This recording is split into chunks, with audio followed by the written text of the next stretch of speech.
परमेश्वर के प्यारिओ, ਤੁਹਾਡੇ ਤੇ ਪ੍ਰਭੂ ਯਿਸੂ ਮਸੀਹ ਦੀ ਕਿਰਪਾ ਤੇ ਸ਼ਾਂਤੀ ਹਮੇਸ਼ਾ ਠਹਿਰੇ। ਪਵਿੱਤਰ ਬਾਈਬਲ ਵਿੱਚ ਜ਼ਬੂਰਾਂ ਦੀ ਪੋਥੀ ਹੈ, ਉਹਦਾ 66ਵਾਂ ਚੈਪਟਰ ਹੈ ਤੇ 16 ਤੋਂ ਲਾ ਕੇ 20 ਤੱਕ ਪੜਾਂਗਾ। Psalm 66 16 to 20। ਇੱਥੇ ਇਸ ਤਰੀਕੇ ਨਾਲ ਲਿਖਿਆ ਗਿਆ ਹੈ, ਪਰਮੇਸ਼ਰ ਦਾ ਭੈ ਰੱਖਣ ਵਾਲਿਓ ਆਓ ਤੇ ਸੁਣੋ, ਤੇ ਮੈਂ ਤੁਹਾਨੂੰ ਦੱਸਾਂਗਾ ਕਿ ਉਹਨੇ ਮੇਰੀ ਜਾਨ ਲਈ ਕੀ ਕੁਝ ਕੀਤਾ ਹੈ। ਮੈਂ ਮੂੰਹੋਂ ਉਹਨੂੰ ਪੁਕਾਰਿਆ ਤੇ ਆਪਣੀ ਰਸਨਾ ਤੋਂ ਉਹਨੂੰ ਸਲਾਹਿਆ। ਜੇ ਮੈਂ ਆਪਣੇ ਮਨ ਵਿੱਚ ਬਦੀ ਰੱਖਦਾ ਤਾਂ ਪ੍ਰਭੂ ਮੇਰੀ ਨਾ ਸੁਣਦਾ, ਪਰ ਪਰਮੇਸ਼ਰ ਨੇ ਸੱਚਮੁੱਚ ਸੁਣਿਆ ਹੈ। ਉਹਨੇ ਮੇਰੀ ਪ੍ਰਾਰਥਨਾ ਦੀ ਆਵਾਜ਼ ਵੱਲ ਕੰਨ ਲਾਇਆ ਹੈ। ਮੁਬਾਰਕ ਹੈ परमेश्वर जिसने मेरी प्रार्थना नूं रद्द नहीं किया, ना अपनी दया नूं मेथों रोकिया।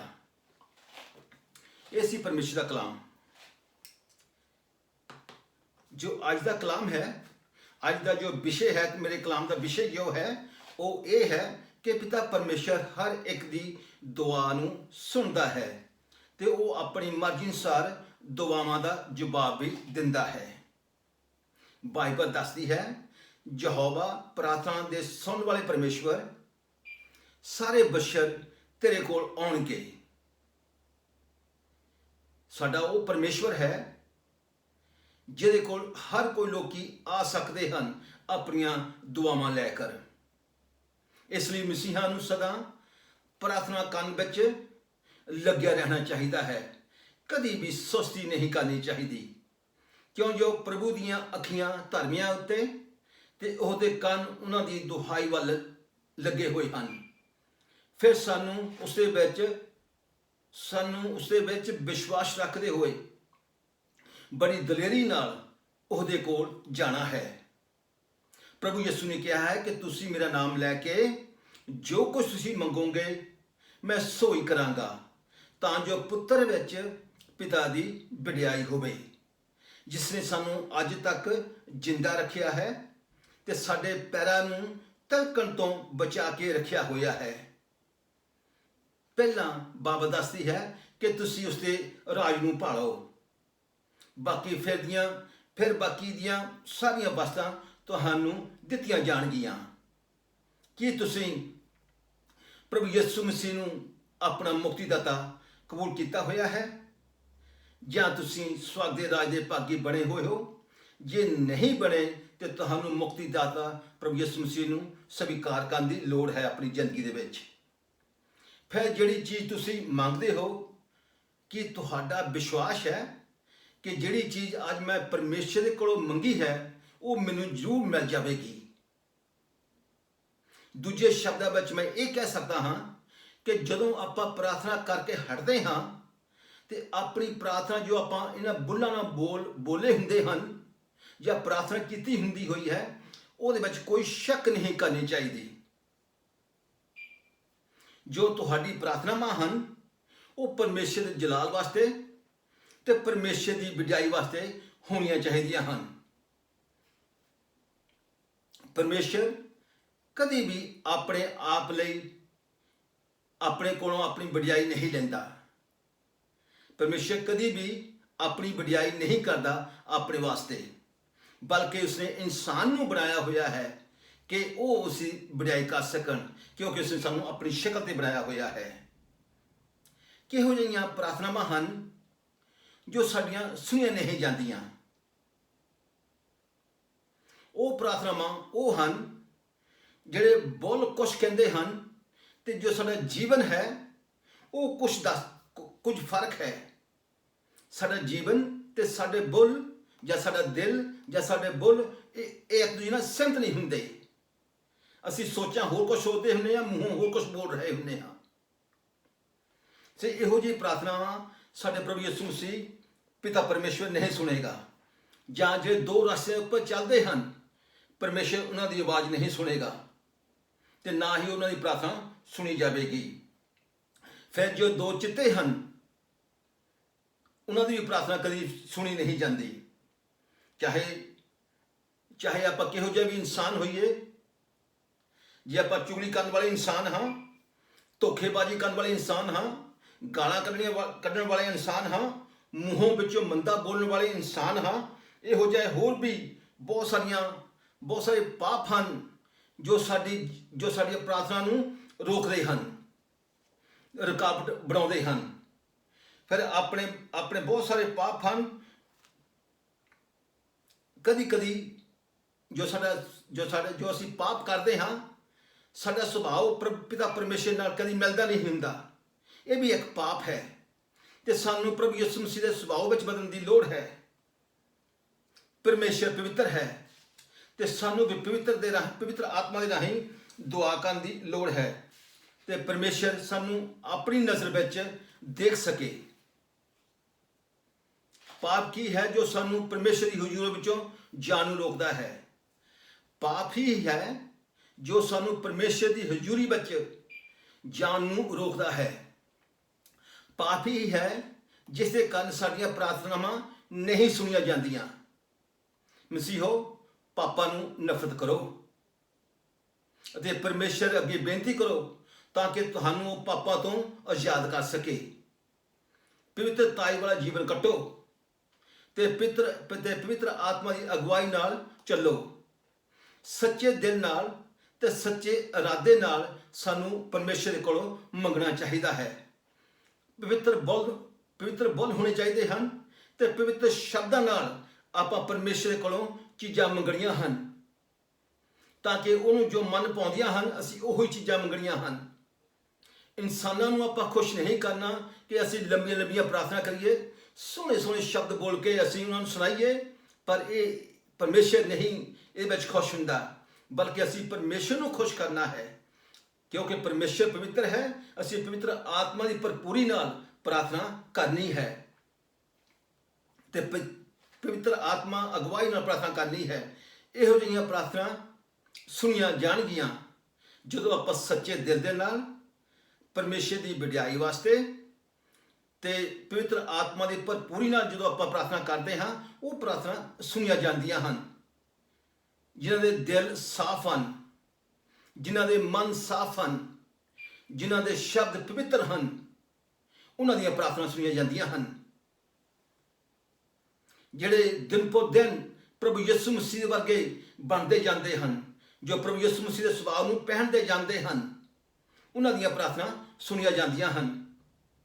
ਸੋ ਆਪਾਂ ਨੂੰ ਪ੍ਰਭੂ ਯਿਸੂ ਮਸੀਹ ਦੇ ਹੱਥਾਂ ਦੇ ਵਿੱਚ ਆਪਣੇ ਆਪ ਨੂੰ ਸਪੁਰਦ ਕਰ ਦਿਓ।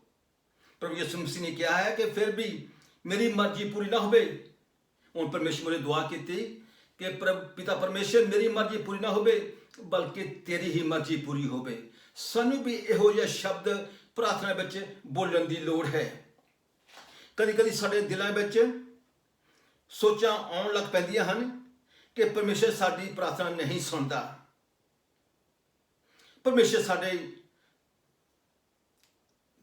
ਪ੍ਰਾਰਥਨਾ ਨਹੀਂ ਸੁਣਦਾ ਤੇ ਨਾ ਹੀ ਸਾਨੂੰ ਜਵਾਬ ਦਿੰਦਾ ਹੈ। ਤੁਹਾਨੂੰ ਉਦਾਸ ਹੋਣ ਦੀ ਲੋੜ ਨਹੀਂ ਹੈ ਮਸੀਹੋ।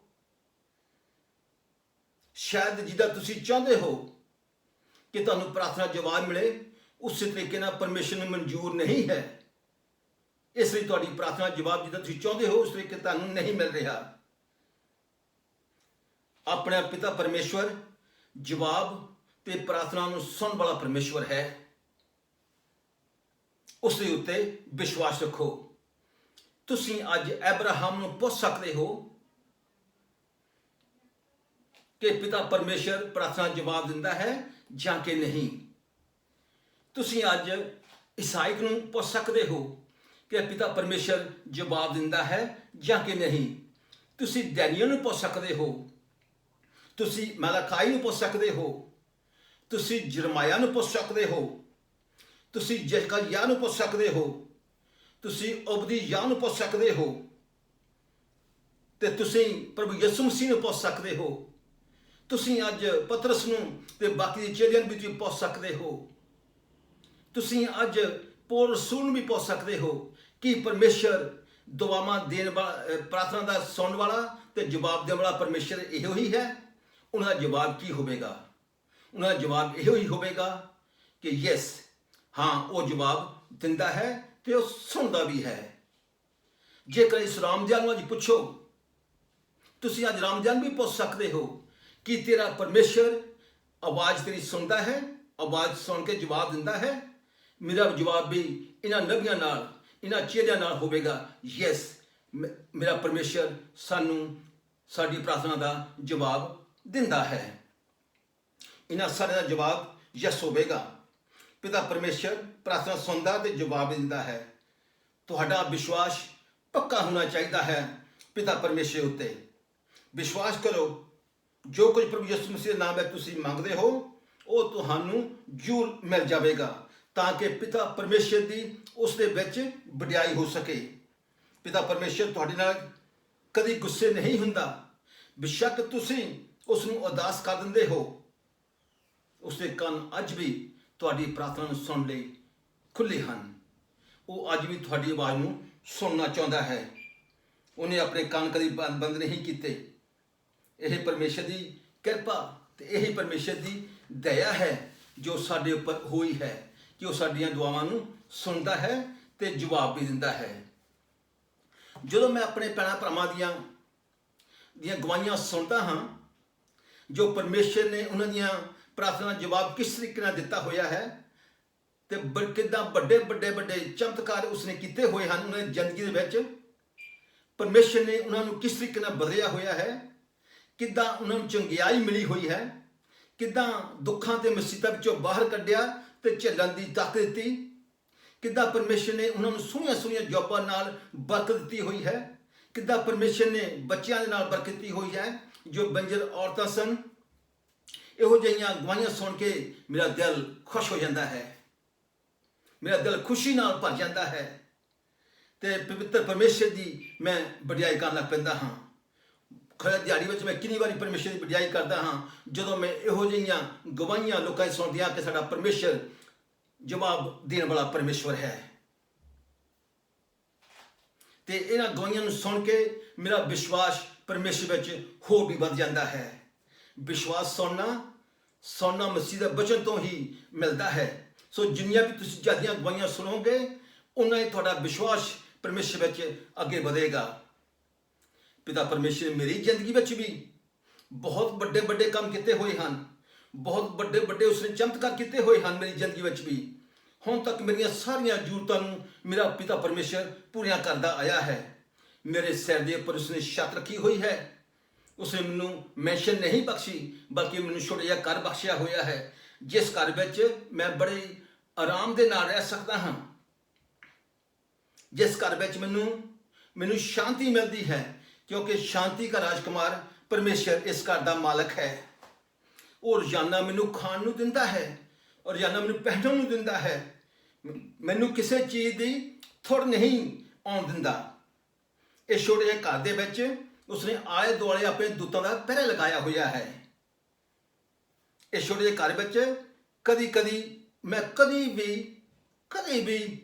ਕਦੀ ਵੀ ਫੈਡਪ ਨਹੀਂ ਹੋਇਆ। ਮੈਂ ਕਦੀ ਵੀ ਨਹੀਂ ਕਿਹਾ ਕਿ ਇਸ ਘਰ ਵਿੱਚੋਂ ਮੈਂ ਹੋ ਕੇ ਚੱਲ ਜਾਵਾਂ, ਕਰਕੇ ਮੈਨੂੰ ਪਤਾ ਹੈ ਇਸ ਘਰ ਦੇ ਵਿੱਚ ਮੇਰੇ ਪਰਮੇਸ਼ਰ ਦੀ ਹਜ਼ੂਰੀ ਹੈ ਜਿਹਦੇ ਵਿੱਚ ਉਸਨੇ ਮੈਨੂੰ ਰੱਖਿਆ ਹੋਇਆ ਹੈ। ਇਹ ਘਰ ਹਮੇਸ਼ਾ ਉਸਦਾ ਹੈ, ਉਸਨੇ ਮੈਨੂੰ ਬਖਸ਼ਿਆ ਹੋਇਆ ਹੈ। ਸੋ ਮੈਂ ਕਦੀ ਵੀ ਘਰ ਵਿੱਚ ਕਦੀ ਵੀ ਮੈਂ ਆਪਣੇ ਮੂੰਹ ਤੇ ਬੁੱਲਾਂ ਨਾਲ ਇਕਰਾਰ ਨਹੀਂ ਕੀਤਾ ਕਿ ਮੈਂ ਫੈਡ ਪਿਆ। ਸੋ ਇਸ ਛੋਟੇ ਜਿਹੇ ਘਰ ਵਿੱਚ ਮੇਰੇ ਪਰਿਵਾਰ ਦੇ ਮੈਂਬਰ ਆਉਂਦੇ ਹਨ, ਮੇਰੇ ਭੈਣ ਭਰਾ ਆਉਂਦੇ ਹਨ, ਮਸੀਹੀ ਆਉਂਦੇ ਹਨ, ਮੇਰੇ ਰਿਸ਼ਤੇਦਾਰ ਆਉਂਦੇ ਹਨ ਤੇ ਉਹ ਆਣ ਕੇ ਮੈਨੂੰ ਆਪਣਾ ਪਿਆਰ ਦਿਖਾਉਂਦੇ ਹਨ। ਇਸ ਘਰ ਵਿੱਚ ਸਾਰੇ ਵੈਲਕਮ ਹਨ। ਜਿੱਥੇ ਸਾਡਾ ਪ੍ਰਭੂ ਯਿਸੂ ਮਸੀਹ ਵੱਸਦਾ ਹੈ ਉੱਥੇ ਸਾਰੇ ਆ ਸਕਦੇ ਹਨ, ਉਹਦੇ ਕੋਲ ਸ਼ਾਂਤੀ ਪਾ ਸਕਦੇ ਹਨ ਤੇ ਉਹਦੇ ਕੋਲੋਂ ਬਰਕਤਾਂ ਲੈ ਸਕਦੇ ਹਨ। ਹੋਰ ਵੀ ਬਹੁਤ ਸਾਰੀਆਂ ਬਰਕਤਾਂ ਹਨ ਜੋ ਪਰਮੇਸ਼ਰ ਨੇ ਮੇਰੀ ਜ਼ਿੰਦਗੀ ਵਿੱਚ ਦਿੱਤੀਆਂ ਹੋਈਆਂ ਹਨ। ਜੇ ਮੈਂ ਅੱਜ ਤੁਹਾਨੂੰ ਸਾਰੀਆਂ ਬਰਕਤਾਂ ਦੱਸਣ ਨੂੰ ਮੈਂ ਕਦੀ ਹਟਣਾ ਹੀ ਨਹੀਂ। ਇੰਨੀਆਂ ਮੈਨੂੰ ਪਰਮੇਸ਼ਰ ਨੇ ਬਰਕਤਾਂ ਦਿੱਤੀਆਂ ਹੋਈਆਂ ਹਨ, ਪਰ ਮੈਂ ਪਰਮੇਸ਼ਰ ਦਾ ਲੱਖ ਸ਼ੁਕਰ ਕਰਦਾ ਹਾਂ ਕਿ ਉਸਨੇ ਮੈਨੂੰ ਆਪਣਾ ਬੱਚਾ ਬਣਾਇਆ ਹੋਇਆ ਹੈ।